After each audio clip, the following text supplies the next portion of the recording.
So I'll be talking on spend smart, save smarter, how to beat the lifestyle creep. Financial literacy isn't optional, it is foundational.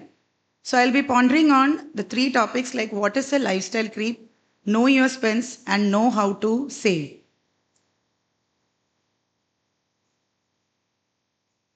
So, what is lifestyle creep?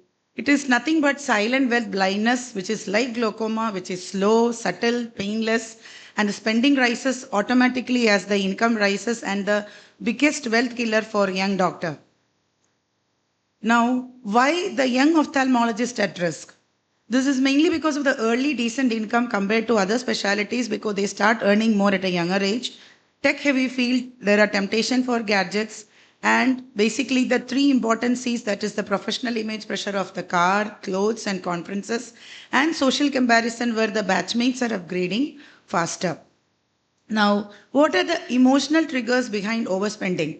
It's mainly because after the residency period where you're getting very menial income, when you start earning more, you feel that I deserve it after a stressful OT day and retail therapy. Celebration spirals do come like first month salary, first cataract, first MICS, and the peer pressure disguised as inspiration that your seniors are having it, why not us? So these are the basic emotional triggers which you have. Well, the common lifestyle creep traps, what you see is upgrading your phone every year, EMI stacking for multiple things, weekend getaways, before wedding, after wedding, flights, credit card traps, and the cafe culture. We are going for the Gen Z and Gen Alpha. We are behind them, and we are dining out, and the professional expenses that are actually truly not needed. But well, yes, we have daughter specific wealth killers also. We are opening clinics too early, too big, buying machines because your colleagues have it, and you are actually investing in machines worth more than 20-25 lakhs without even having a thought about what is the return of investment, that is ROI. And you are overestimating the patient flow and underestimating the EMIs and mixing personal as well as practice expenses. This is the most important thing which everyone does, that whenever you are opening a small clinic or anything, your GPay, the personal GPay will be taken into account, and you really don't know what is your personal expense and what is your personal income, what is your practice income. Now, knowing your enough is very important. You should not overload with your EMI, social spending. And the another thing what I have to highlight is overconfidence. That means the high income which you have doesn't actually guarantee wealth, and there is no budgeting. The money flows without direction. Now, what are the red flags of lifestyle creep? Are the three things like when there is no emergency fund and the savings are not increasing with income, and if your EMI is more than 30% of your income. These are the red flag signs. Now, well, yes, there is an anti creep shield. The first one is awareness. That is the first defense. You should know how you are spending. And the second one is 30-40-30 rule. Our co-instructors will be talking about different types of investment plans and all, but this is much more easier. And the third one is 24-hour rule. Now, what is awareness?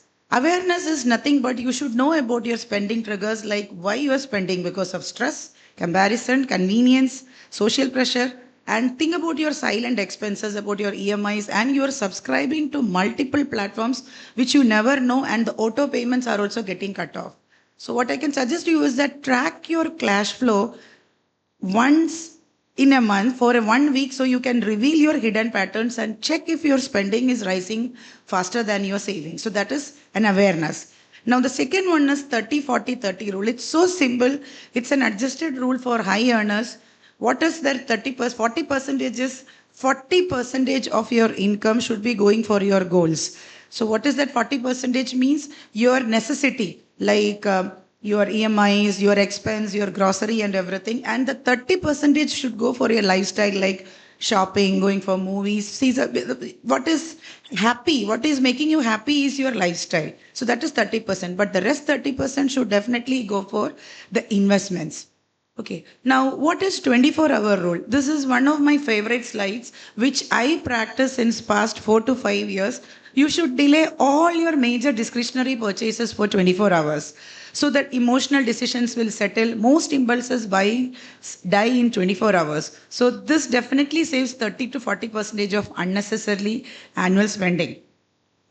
So that's what the nighttime Amazon or Nykaa or Flipkart is. The next morning reality check is actually it is two different people. Now, what are the strategies? Live like a resident for the first 1 to 2 years, even after your salary. Can keep the modest apartment or small home. You can drive the same car. Use the massive surplus cash so that you can pay off your loans and you can start making an emergency fund. So this is one of the strategies. And the strategy two is automate your savings. Transfer your investment to the accounts on the first day of your salary, be it you're an entrepreneur, you are owner, whatever. The first day of salary day, just automate your savings. You should not say what is left after spending. You should spend what is left after saving. So that is the strategy two. And three is value-based spending. So there are good debts as well as bad debts. What are good debts? This is going to increase your income potential. That is, suppose you are you're paying for your student loans, you're going for a fellowship, you have practice loans. These are actually which is going to increase your income later. So these are the good debts. What are the bad debts? Are the credit card debts, your luxury car loans, and your vacay loans, which is going to cost you a lot. And we have the other one. This is another favorite slide. Get your partner on board. Okay, he or she should be your team player. She can be a spender as well as a saver. Go for financial date nights. Review your net worth. Discuss your wants and needs and all. And then you play accordingly. Then you can discuss on these mandatory buckets what is the emergency fund, insurance, loan reduction, and retirement investing. So that you should be doing quite often. Life hacks, travel hacks like Airbnb, low budget places. Renting should be an option more than buying in your earlier career. Instagram is not the thing what you see. That's not actually the reality. And pay yourself first. Invest 30%. I'm keeping on constanting. Automate, automate, and automate. Now, smart credit card usage should be there, and say no to gracefully to everyone. And what's it? One second, this just gone in between. And upgrade slowly. You should delay your big purchases, like it's the 24-hour rule which I've told, and build a safety net. What that means that you should make an emergency fund that is equivalent to the 6 to 12 months of your expenses. Now, vehicle purchase hacks are the car buying rule where the maximum car budget should be less than 50% of your income. Say, for example, if your annual income is 20 lakhs, you should opt for an on-road price of a car which is equivalent up to 10 lakhs, not like 15 to 20 lakhs. So basically, you should give a down payment of 20%, that is 2 lakhs. You can go for a down payment and go for a 4 years tenure. And the monthly expenditure of your vehicle purchase should be less than 10%, including your fuel expenses. This is how you should plan. Now, mid-career refraction at age 45, we have not done anything. That's a wake-up call, but it's not too late.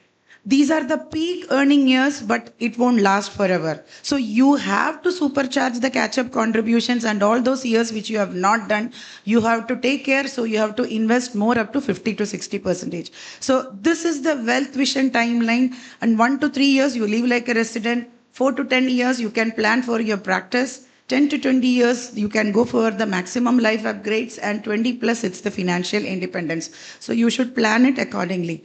Now, you should define like what's your why. What do you want? Is it your family needs, or you want an early retirement, or it's a financial freedom which you want? Okay. And the finish line is 2020 freedom. That is the financial independence. That means you are still working. That's because you love ophthalmology, but not because you have a mortgage. And you should have all the luxuries, like you can have a reduced clinical hours without stress. So that should be your finish line. So this is the 3 takeaway habits for today. Start doing it as a habit. 24-hour rule. Track 1 week cash flow habit. Keep personal and professional accounts separate. So these are the 3 takeaway habits which I request you to do. All right. Thank you.